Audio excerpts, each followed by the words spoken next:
Hello, my name is Jennifer Wallace and I'm a physical therapist and owner at Duchenne Therapy Network.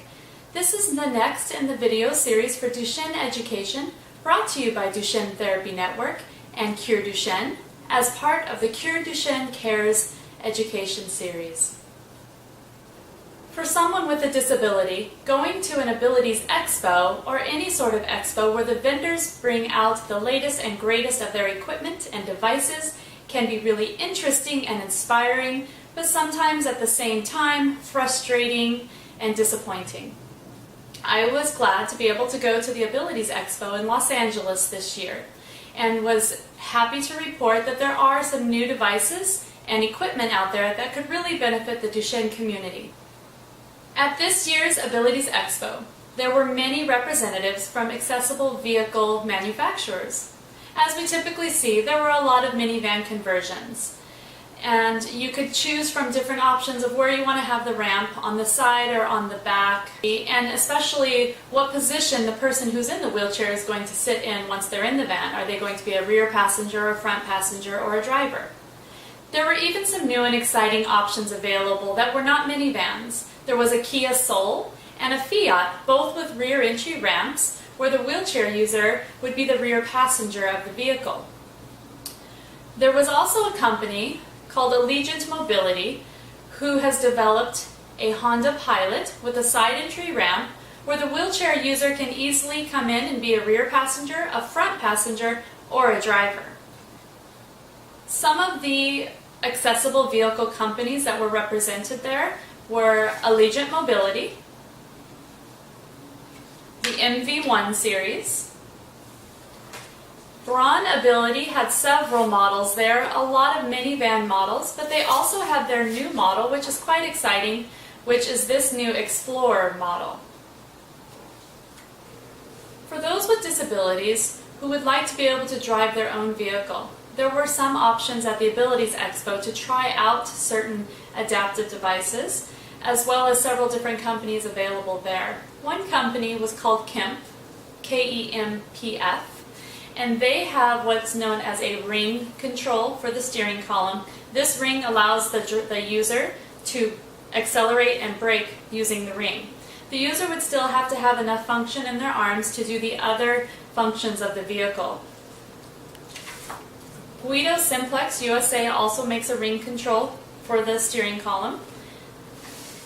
And they make a lever system, which hopefully you can see here, that allows the user with one hand, maybe down at their side, which is easier to reach, to accelerate, to brake, and there's an optional 2 other switches that can be on that lever to operate other functions of the vehicle.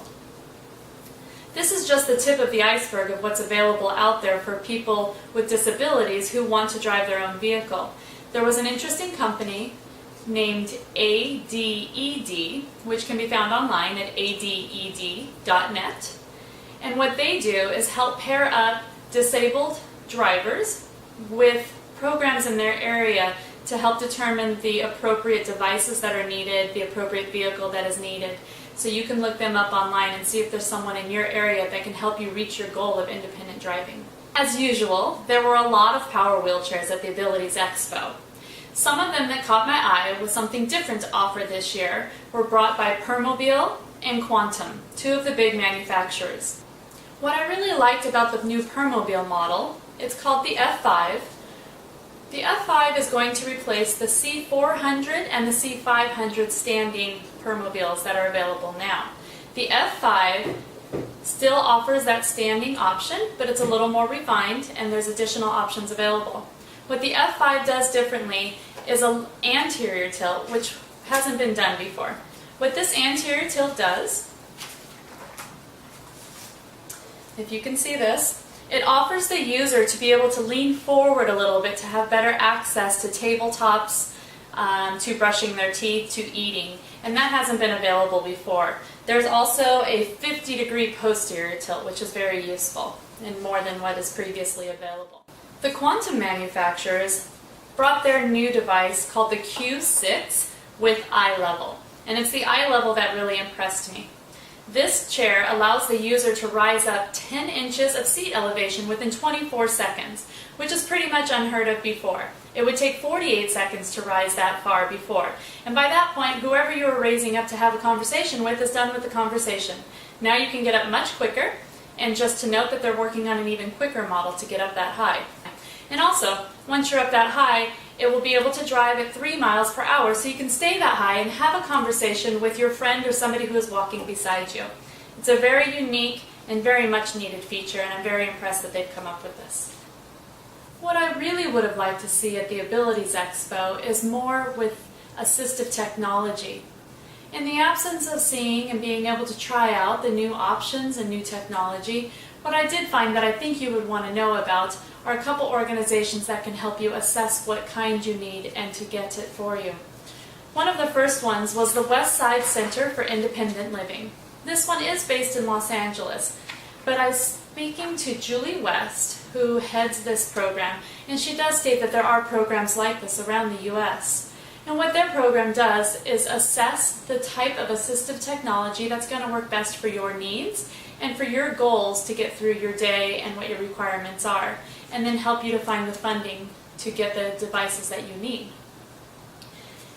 And there were also some advocates and attorneys available.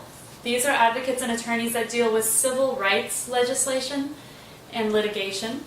And what they can do is, if there's barriers in your community or at your school or even at your work, if there's barriers because of your disability, they can help stand up on your side and know the law to help make things a little bit easier for you and the way they should be.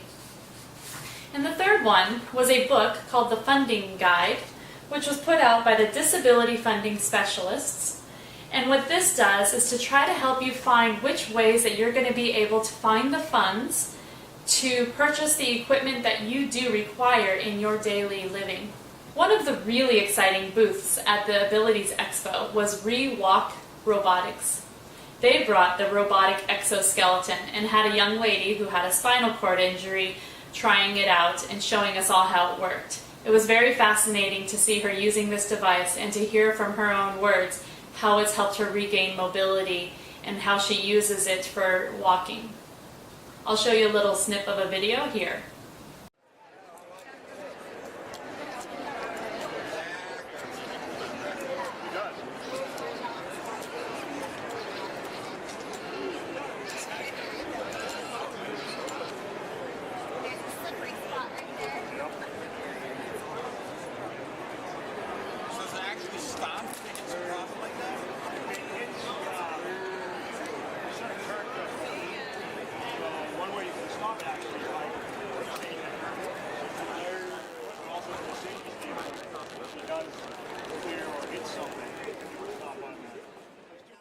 There's a lot of really interesting and exciting equipment available out there. My biggest recommendation to you is that when you're deciding to purchase one of these devices, you're not just looking at how it fits and functions for you now, but also look and see how adaptable it is and how adjustable it is.